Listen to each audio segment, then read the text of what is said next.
Hi, everyone. Welcome to our second Google Hangout on writing tips.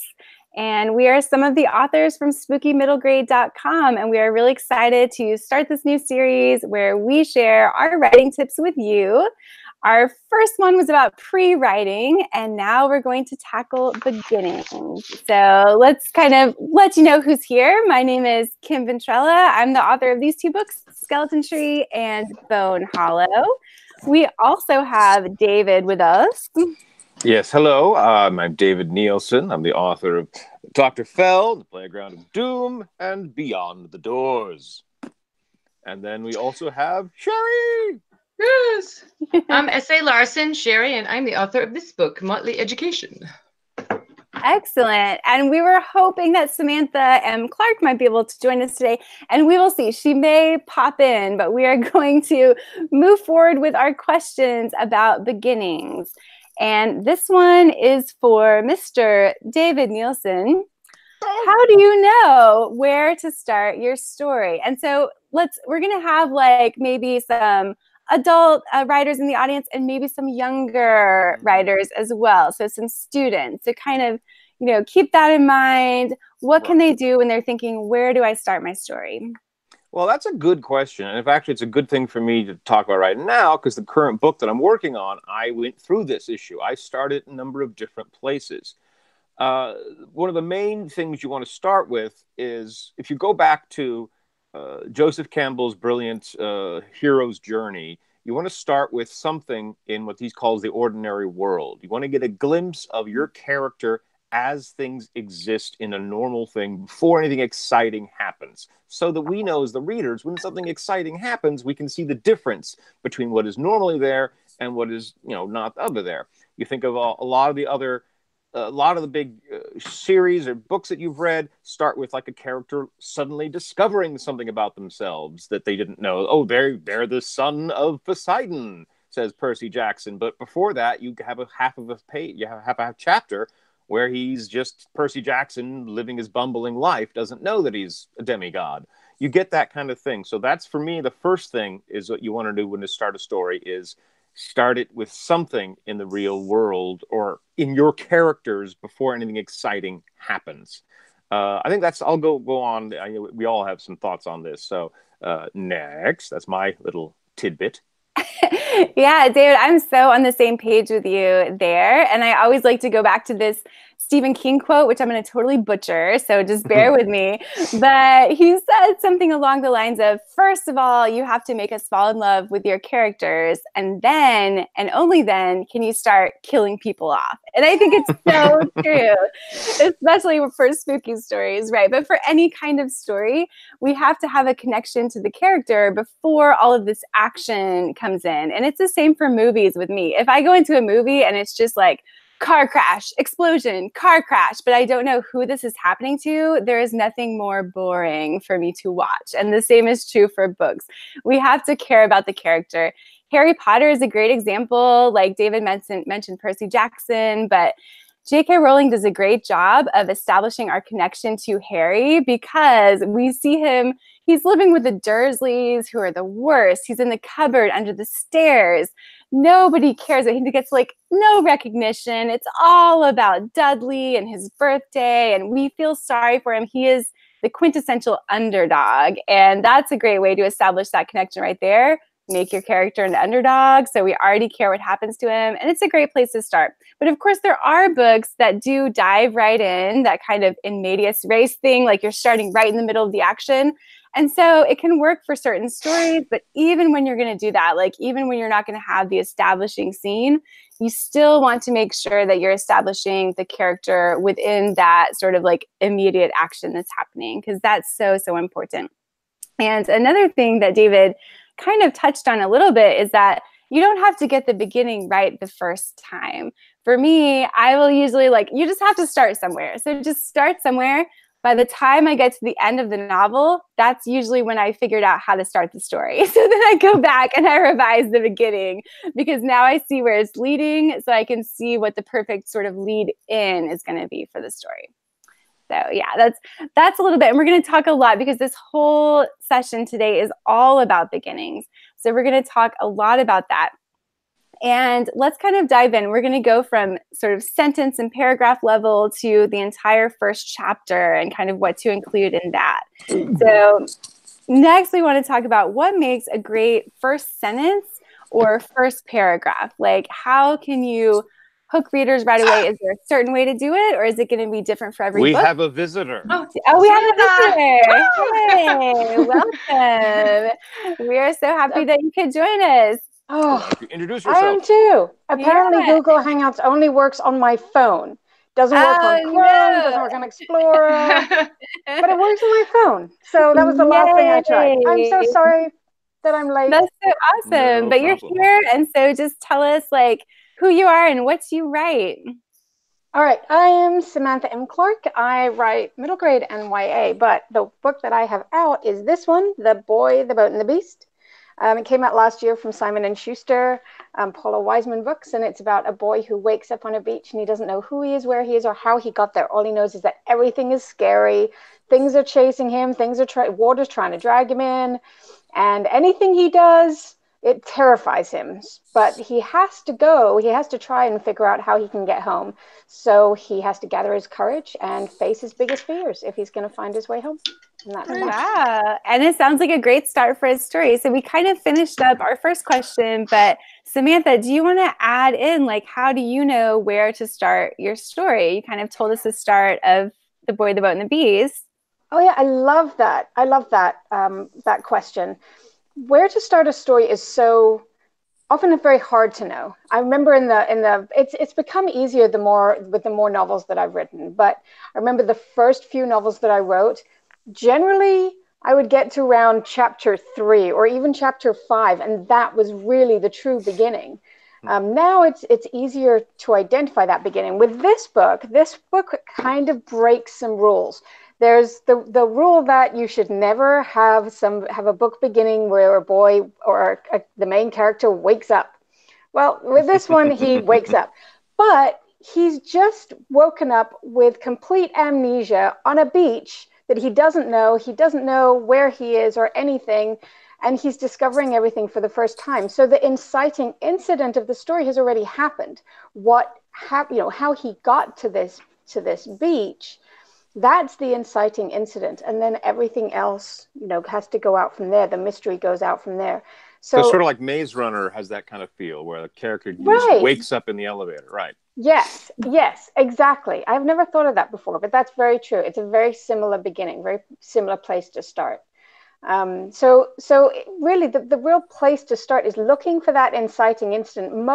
Usually I would start the story slightly before the inciting incident, show a little bit of, the world the way it is, and then get into the big twist that's going to propel the story forward. But in this case, and in The Maze Runner, that inciting incident happens just before, and then we have to discover what has happened because the main character has to discover that. Nice. Yeah, I love it. So let's dive in a little bit closer now and look at those first sentences and first paragraphs and what to include there. And we're going to go over to Mr. David Nielsen. Okay, well, so I've got a couple examples I want to read that are some fantastic first sentences, but basically the first sentence has to grab you. The first paragraph, the first sentence has to grab you. It has to be something that becomes what you remember, that draws you in. So for example, I won't even name the book because you will know right away when I start writing it. But the very first paragraph of this book is, Mr. and Mrs. Dursley of number 4 Privet Drive were proud to say they were perfectly normal. Thank you very much. They were the last people you'd expect to be involved in anything strange or mysterious because they just didn't hold with such nonsense.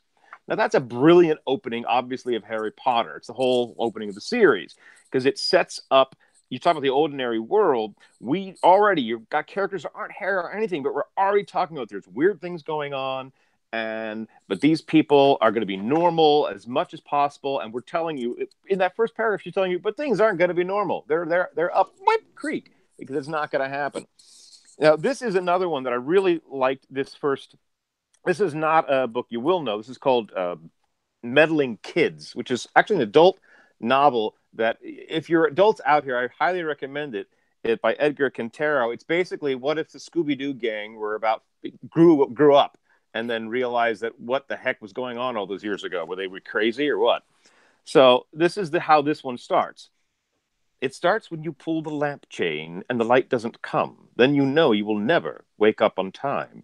You will not make it to the end of this paragraph alive. So that's just a brilliant start right there. You're like, what? Because it brings the reader in. You are there. Anytime you can tell the reader, and if you have an ability to connect with the reader right away, saying, you know, you're going to die if you read this, just so you know. And the last one I want to give you this is actually from my own book. This is Dr. Fell.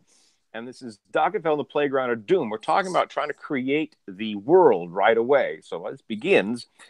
The large brick house at the end of Hardscrabble Street had been empty for a generation.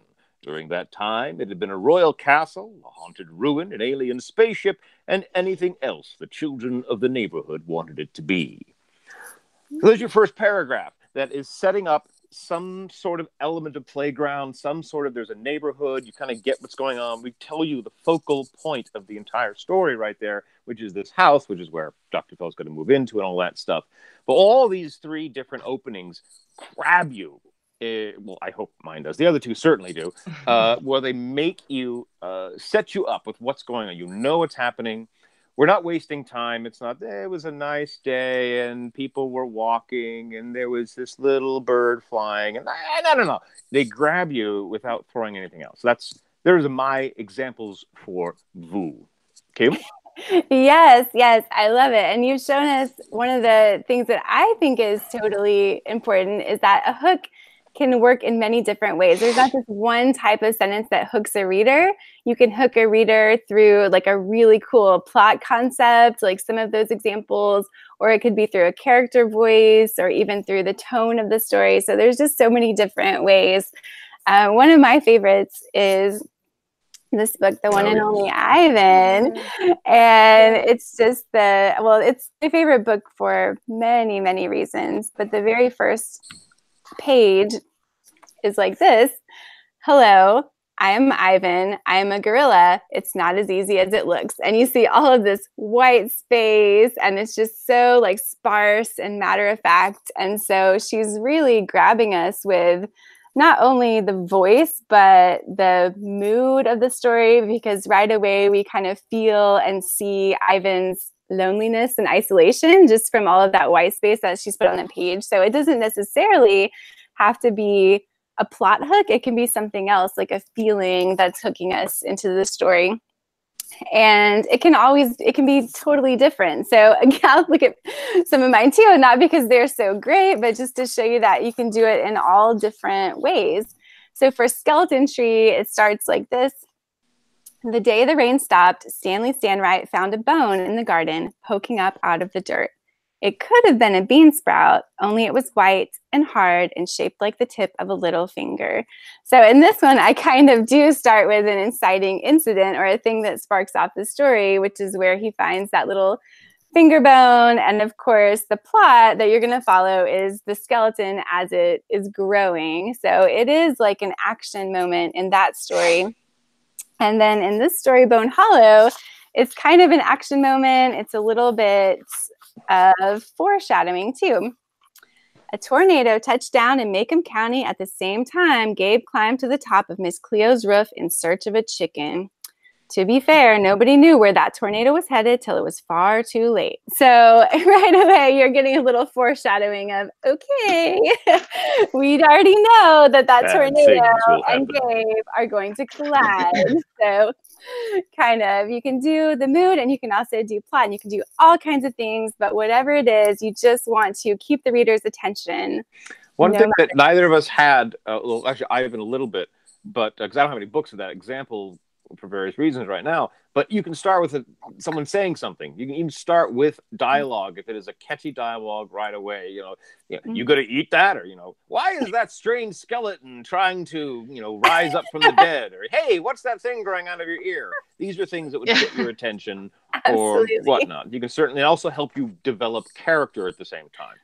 Yes, absolutely. So just make it your own, but make it hook us in some way. Very good. So let's kind of expand a little bit. So we've been talking about first sentences and paragraphs, and let's talk about the entire first chapter. What type of information do you need to include in the first chapter? How long should it be? Things like that. Let's go to Sherry. Okay.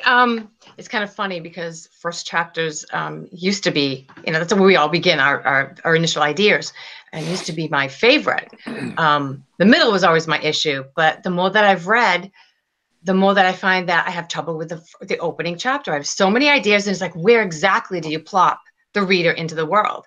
And I think it was Samantha that mentioned that. So basically, the first chapter, you have to pique the reader's interest. You need to grab them so that they will want to continue to read, to keep reading. So how do you do that? I tend to focus on 4 different things: world, character, goal, and conflict within the whole first chapter.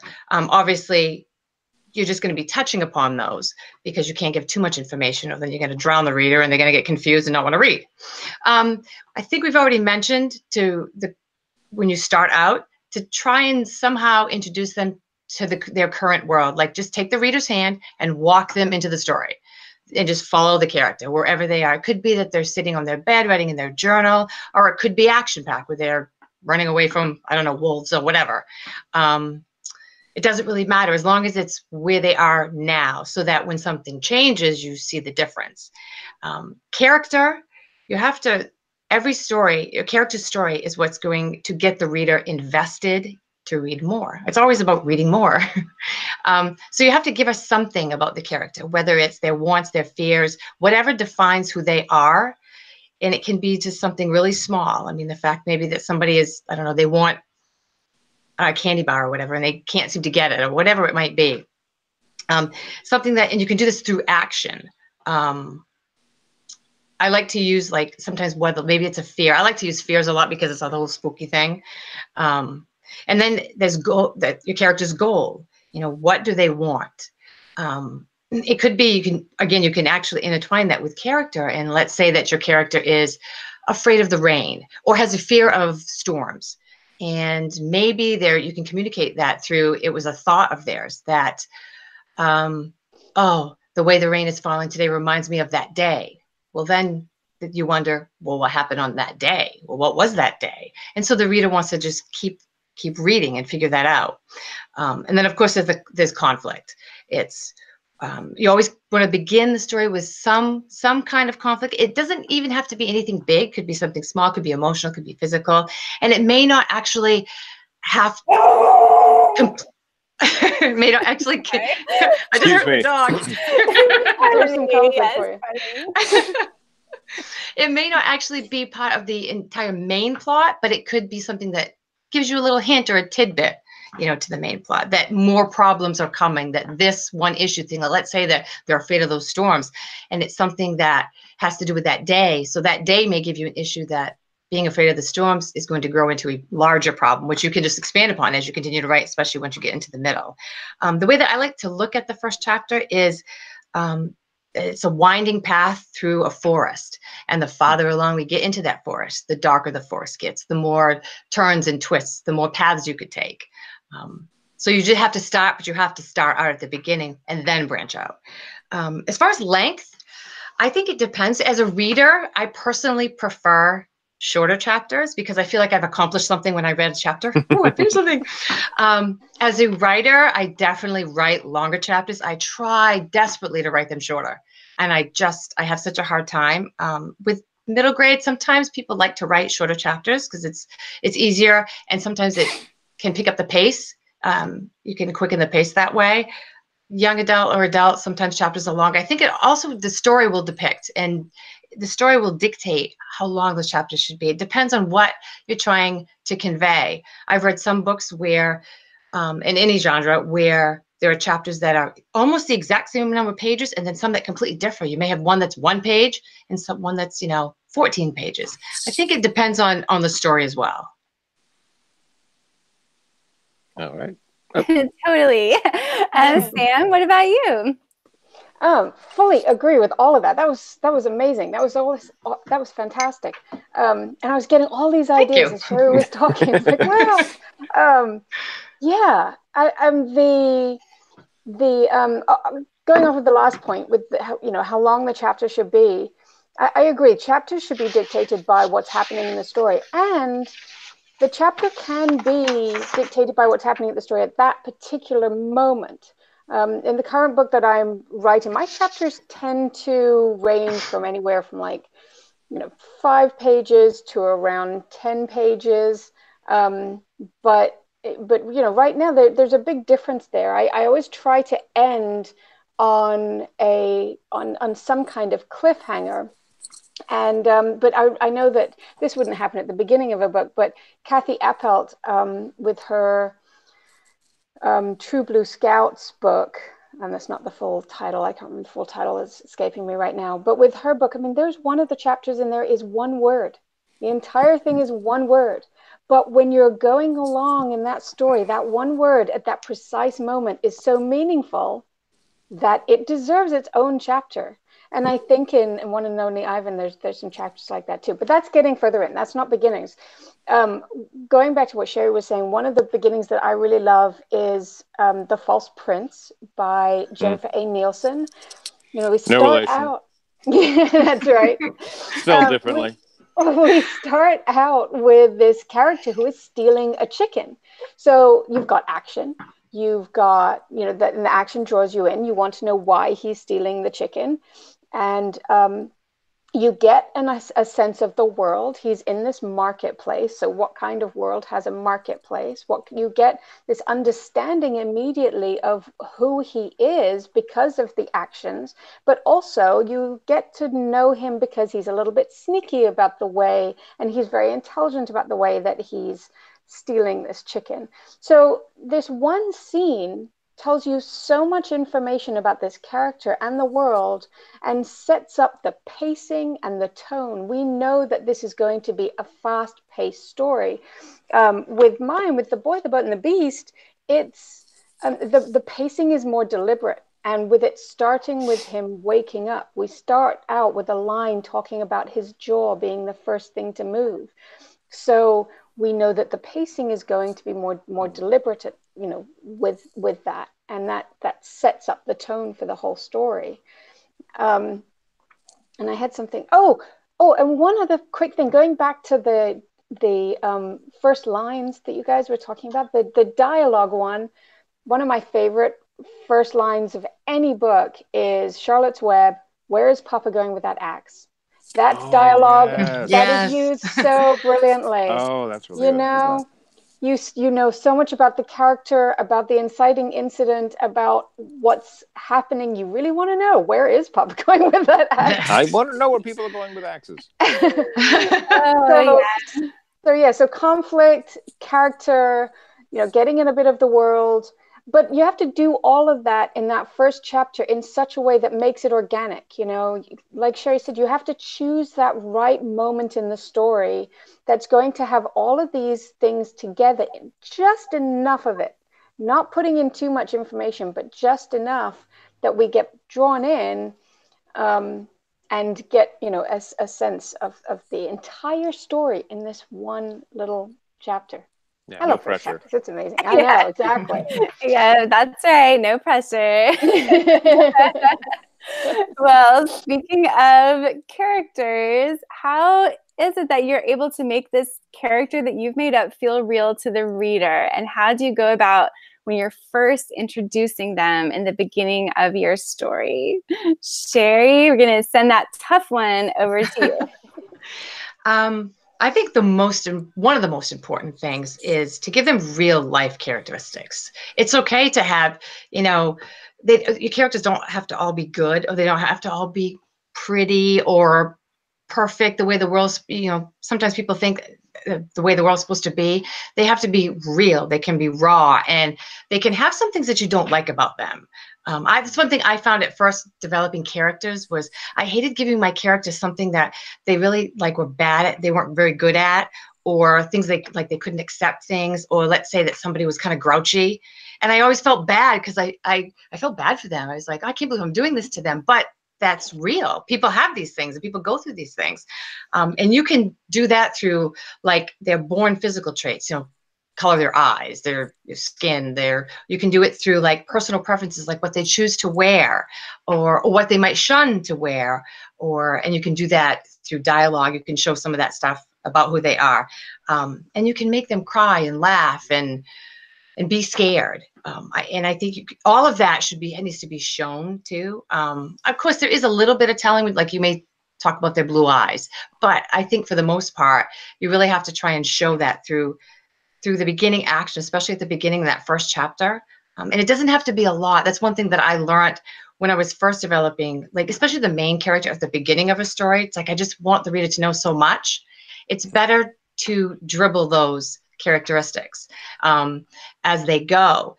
Find something that's really, really interesting about them that the reader will completely relate to the character, that will keep them going, oh, I want to know more about this person. Those are some of the things that I feel that help make them real, and their reaction. Another thing is using secondary characters for their reactions between different things that happen. They could even just be sitting in a classroom and watching, and you could have the inner thoughts, and you would learn so much about that character just by their impressions that they have with what other people are doing or what the teacher might be saying or what have you. That's kind of what I focus on. Yeah, totally. What about you, Samantha? What is your focus when you're introducing a character? I think all of that. I think Sherry's covered it so well. I always tell people, like when I'm teaching classes and stuff, I always say, like, when you're thinking about character and it goes into voice and point of view as well. So you've got to get yourself in that character's point of view. Because like Sherry said, you can get the internal thoughts, but whether you're in third person or first person, it doesn't matter. What they're seeing and what they're reacting to, how they're reacting, and the way they describe things is going to tell you so much about a character. For example, if you've got, say, a prom dress, and Cinderella is looking at that prom dress, she's going to describe it in a way that is very different from the stepsisters. Cinderella doesn't have money. She doesn't have prom dresses. The stepsisters have loads of prom dresses. So for Cinderella to look at it, she might be all in awe and, wow, this is amazing. Look how beautiful it is. The stepsisters might be like, I don't know, it's last season's color.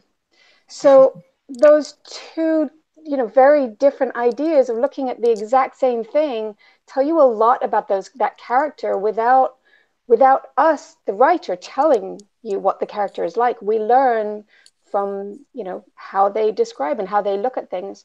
So like going back to the False Prince again, seeing him in this, stealing this chicken, we gain an idea of what kind of person he is, because A, he's stealing, and B, he is stealing it in a way that's clever. So we know that he's going to be and he's also got this fun dialogue. So we know we can immediately kind of glean this idea of him as a very real person with all of these different things, and we know that's going to lead us through into the story. It's a character that we want to know as well, and that helps a lot too. If you build up a character that's real, that's three-dimensional, readers will want to know about that person, I think. And I love it. And I think a lot of what Sam has said probably applies to setting as well. So let's think about that now. Like, how do you establish the setting and make it so that the character or the reader feels like they're immersed in the setting you have created? Mr. David Nielsen. Yes. Setting is very important because it's where your story is taking place. And you as the author have a job, which is to let the reader know or see what's happening. We go back to Harry Potter. She describes the cabin under the cover. She describes everything about that the Dursleys' house so much that we all knew what it looked like even before we saw the first movie. And when they were making the movie, they had to be very specific because everyone already knows what this looks like, because she was so good at describing that. And by making it real, we could see like the action that takes place in there, and as well as Hogwarts and others so forth. But we know where things are happening. We know when we're going on, we're seeing what things are happening in Hogwarts. We're not confused. We're not lost. We understand we know the Slytherins things are, they live down in the basement, and we know the Owlery is up at the top along with the Astronomy Tower and all that stuff. I mean, we know where these things exist. And when I'm trying with setting, I try to establish the idea is if a reader's looking at this book, I want them to know what I see. So I have to see it myself. You as the writer have to know what it looks like, know what your setting is, and then you do your job to get that information across so that your reader can join you in your world. Let's just go with that. Yes. That's good. Indeed.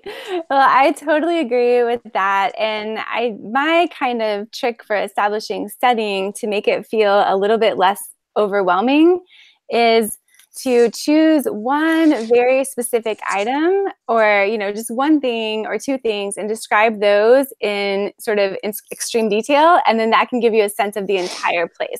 So for me, that makes it a little bit easier, so I don't feel like I have to describe every single thing that the character is seeing. If I can focus in on one thing and make that one thing seem real, it'll give the reader a sense of, okay, this is a real place, and it can also get across other information as well. So it can do double duty. So for example, if I have a character and they walk into a room and the thing that they focus on is this broken milk crate with like fuzzy black mold growing all over the sides and a dead mouse underneath. Well, what does that tell you? You got a lot of information from that, right? Because you got to get out of my basement.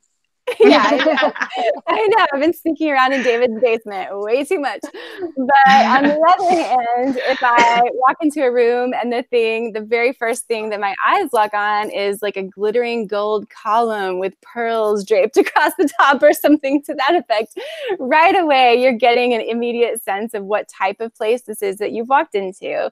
So that's one tip. My other tip is along the same lines. I mentioned like doing double duty.